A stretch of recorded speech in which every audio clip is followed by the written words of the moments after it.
Hello welcome to the episode.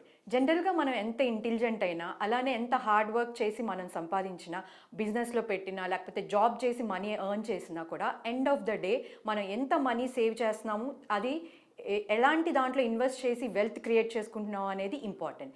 చాలామంది ఇట్లాంటి విషయాల్లో ఫెయిల్ అవుతూ ఉంటారు. సో అసలు మనీని ఎలా జనరేట్ చేసుకుని వెల్త్ క్రియేట్ చేసుకోవాలో ఈరోజు మనం ప్రత్యూష గారిని అడిగి తెలుసుకుందాం. Hello madam. హలో అండి. ఎలా ఉన్నారు?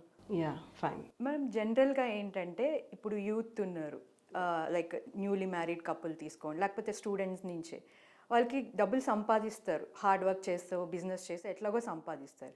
కానీ వాళ్ళకి ప్రాపర్ ప్లానింగ్ అనేది ఉండదు. అంటే ఎలా సేవ్ చేసుకుని దాంతో వెల్త్ క్రియేట్ చేసుకోవాలో అనేది అసలు అలాంటి దాంట్లో వాళ్ళు ఫెయిల్ అయిపోయి ఫ్యూచర్లో లైక్ చూసుకుంటే వాళ్ళు ఏమీ వెల్త్ క్రియేట్ చేయకుండా ఉంటారు. అసలు అలాంటి వాళ్ళకి మీరు ఏం చెప్తారు? ఇప్పుడు ఈ జనరేషన్స్ గురించి మాట్లాడుకుంటే ఈ జనరేషన్స్ చాలా చిన్న ఏజ్లోనే డబ్బులు సంపాదిస్తున్నారు చెప్పాలి అంటే. ఇప్పుడు ఒక 10 to 15 years బ్యాక్ చూసుకుంటే ఇంత సోర్స్ ఉండేది కాదు డబ్బులు సంపాదించడానికి కానివ్వండి దేనికైనా. చదువుకునే ఏజ్లోనే చదువుకునే ప్రాసెస్లోనే ఉండేవాళ్ళు పిల్లలందరూ.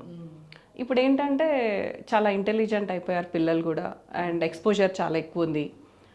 They know how to earn money easily. Different source of incomes కూడా వాళ్ళకి వస్తున్నాయి, వాళ్ళు చూస్తున్నారు కూడా దాన్ని. ఇప్పుడు చిన్న ఎగ్జాంపుల్ తీసుకుంటే యూట్యూబ్ కానివ్వండి, ఇన్స్టా కానివ్వండి, రీల్స్ చేస్తే they know that they can earn income, దాంట్లోంచి కొద్దిగా ఇన్కమ్ వస్తుంది అని వాళ్ళు తెలుసుకుంటున్నారు.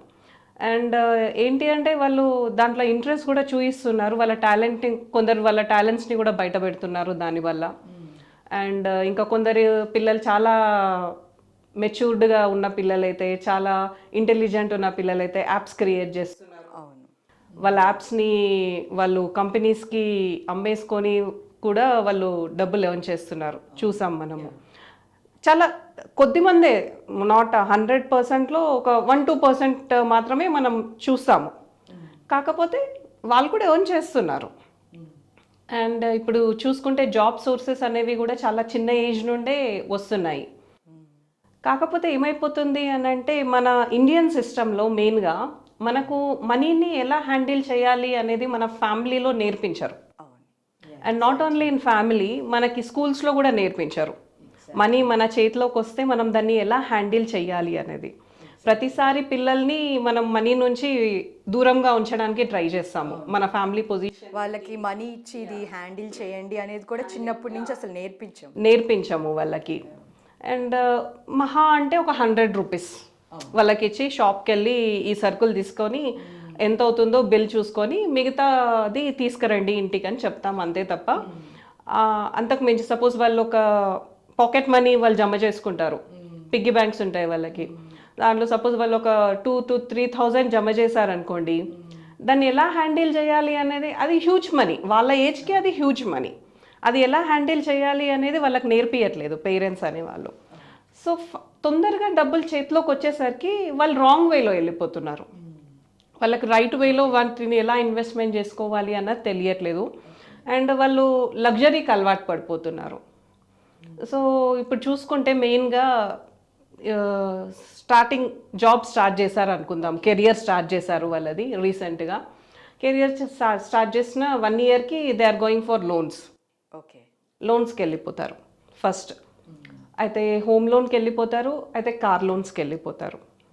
ఈ 2 లోన్స్ అయితే ఖచ్చితంగా ప్రతి ఒక్కరికి ఉంటాయి, ప్రతి ఒక్కరికి ఈఎంఐస్ అనేవి ఉంటాయి. ఎందుకంటే ఇప్పుడు నా దగ్గరికి క్లయింట్స్ వచ్చినప్పుడు they will come at 35 and 40 age.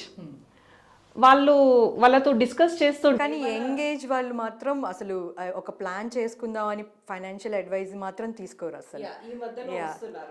వస్తున్నారు ఈ మధ్యలో, అంటే రీసెంట్గా కెరియర్ స్టార్ట్ చేసిన వాళ్ళు, జాబ్స్లో వాళ్ళు అప్గ్రేడ్ అయ్యే వాళ్ళు ఇప్పుడు వస్తున్నారు. ఒక 25-26 years వాళ్ళు కూడా కన్సల్ట్ అవుతున్నారు మమ్మల్ని.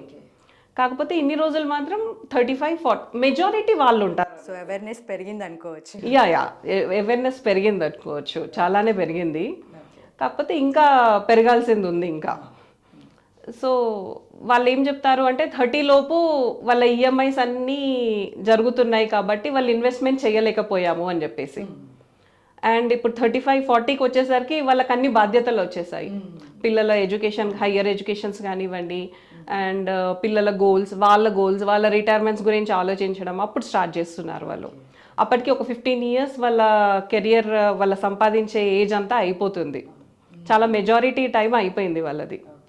సో అలా కాకుండా పిల్లలు స్టార్టింగ్ నుండే, చిన్న ఏజ్ నుండే వాళ్ళు ప్లానింగ్ చేసుకొని ప్రాపర్గా ఈ 15 yearsని ప్రాపర్గా యూటిలైజ్ చేసుకోగలిగితే 40 తర్వాత వాళ్ళు కొంచెం ఒక స్ట్రెస్ ఫ్రీ లైఫ్ని లీడ్ చేసుకుంటూ వాళ్ళ గోల్స్ని రీచ్ అవ్వచ్చు ఈజీగా. సో అలా ప్రాపర్ ప్లానింగ్ చేసుకుంటే మనీని కంట్రోల్ చేయడం మనం పిల్లలకి ముందు నుంచే నేర్పిస్తే, ఎలా ఇన్వెస్ట్మెంట్ చేసుకోవాలి, ఎలాంటి సోర్సెస్ ఉన్నాయి మనకు మార్కెట్లో, గవర్నమెంట్ స్కీమ్స్ ఎలా ఉంటాయి, సో వాళ్ళు ముందు నుంచే ఎడ్యుకేట్ చేయాలంటారు. ఎడ్యుకేట్ చేస్తే అట్లీస్ట్ వాళ్ళు కెరియర్ స్టార్ట్ చేసినప్పుడన్నా పేరెంట్స్ మీరు హోమ్ లోన్కి వెళ్ళండి అని చెప్పకుండా ఎడ్యుకేట్ దెమ్. మీరు ఒక 2 to 3 years మంచిగా ఇన్వెస్ట్మెంట్స్ చేయండి, మంచి ఇన్వెస్ట్మెంట్స్ ప్రోడక్ట్స్లో. ఒక 5 years మంచి ప్రోడక్ట్స్లో ఇన్వెస్ట్. ఇది చాలా మంచి విషయం. ఎందుకంటే ఈ జనరేషన్లో, ఐ మీన్ ఇదివరకు జనరేషన్లో అసలు ఎవరు చెప్పేవాళ్ళు లేరు. అండ్ ఇప్పుడిప్పుడే కొంచెం కొంతమంది తెలుసుకుంటున్నారు. అసలు ఇది చాలా మంచి విషయం అని చెప్పుకోవాలి. హౌస్ అనేది ప్రతి ఒక్కరికి చాలా ఇంపార్టెంట్. అది ఒక ఎమోషనల్ బాండ్ అనేది. ఇప్పుడు పేరెంట్స్గా మీరు ఒక హౌస్ వాళ్ళకి ఇచ్చారనుకోండి, అది ఇనఫ్. ఇప్పుడు వాళ్ళకి ఒక ఓన్ హౌస్ ఉంది, మీరు ఇచ్చారు వాళ్ళకి, వాళ్ళని మళ్ళీ అప్పులోకి తోయకండి. ఒక 5 years వాళ్ళని అట్లీస్ట్ ఆ డౌన్ పేమెంట్ అన్నా సంపాదించుకోమని చెప్పండి. ఆ డౌన్ పేమెంట్కి కూడా పర్సనల్ లోన్స్కి వెళ్ళిపోయి మళ్ళీ ఈఎంఐస్ పెట్టుకొని అది చాలా స్ట్రగుల్ ఫేస్ చేస్తున్నారు చాలా. ఇప్పుడు యూత్ని చూస్తుంటే, ఇప్పుడు మనం చూస్తుంటే ఒక 35 years ఏజ్ వాళ్ళకే చాలా హెల్త్ ఇష్యూస్ వచ్చేస్తున్నాయి. ఎందుకంటే because of these financial situations. So అందుకే మనీని కంట్రోల్ చేయడం, మనీని ప్రాపర్గా యూటిలైజ్ చేయడం, అండ్ మనీని ఏ స్ట్రీమ్స్లో పెట్టుకుంటే వాళ్ళ లైఫ్ అనేది బాగుంటుంది అనేది వాళ్ళకి తెలిసి ఉండాలి. సో అలా ఎడ్యుకేషన్ ఇప్పుడు కొందరు ఎడ్యుకేషనల్ వర్క్షాప్స్ కండక్ట్ చేస్తూ ఉంటారు వీటి గురించి. వాటిలో మీ పిల్లల్ని పంపించండి, వాళ్ళు జస్ట్ ఒక పాయింట్ నేర్చుకుంటారు అక్కడ. పేరెంట్స్ దగ్గర నుంచే ఫస్ట్ ఇది స్టార్ట్ అవ్వాలంటారు. మెయిన్గా ఏంటి అంటే పేరెంట్స్ ఫస్ట్. ఇప్పుడు మీరు 40sలో ఉన్నప్పుడు మీరు ఫినాన్షియల్ ప్లానర్ దగ్గరికి రాకుండా మీ పిల్లల్ని పంపించండి, మీ పిల్లల్ని ఎంకరేజ్ చేయండి.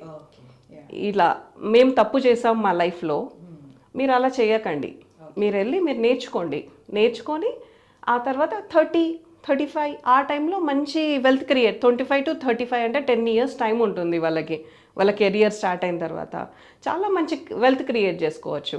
ఈ జనరేషన్లో పిల్లలు స్టార్టింగ్ శాలరీయే 80K 90K 1 కూడా సంపాదించేస్తున్నారు. అలాంటి వాళ్ళు కూడా లాస్ట్కి చూస్తే వీఆర్ ఇన్వెస్టింగ్ నథింగ్ అంటారు. సో అలా కాకుండా 10 years ప్రాపర్గా యూటిలైజ్ చేసుకొని మంచి వెల్త్ క్రియేట్ చేసుకోండి. తర్వాత you enjoy your luxury life. Thank you ma'am, చాలా చక్కగా తెలియజేశారు. ఎందుకంటే ఇవాళ ఉన్న సిచ్యువేషన్లో యూత్కి అనేది ఫైనాన్షియల్ ప్లానింగ్ అనేది చాలా ఇంపార్టెంట్. అంటే రేపు ఫ్యూచర్లో వాళ్ళు ఎటువంటి బర్డెన్ ఫీల్ అవ్వకుండా ఫైనాన్షియల్గా చాలా మంచి విషయాలు తెలియజేశారు. Thank you so much. So చూసారు కదండి, ఇది ఇవాల్టి మన ఇంటర్వ్యూ. మళ్ళీ మరో ఇంటర్వ్యూతో మీ ముందుంటాం. Thank you. మరిన్ని వీడియోస్ కోసం ఛానల్ ని సబ్స్క్రైబ్ చేయండి, లేటెస్ట్ అప్డేట్స్ కోసం వాట్సాప్ ఛానల్ ని ఫాలో చేయండి, అండ్ లింక్ డిస్క్రిప్షన్ లో ఉంది.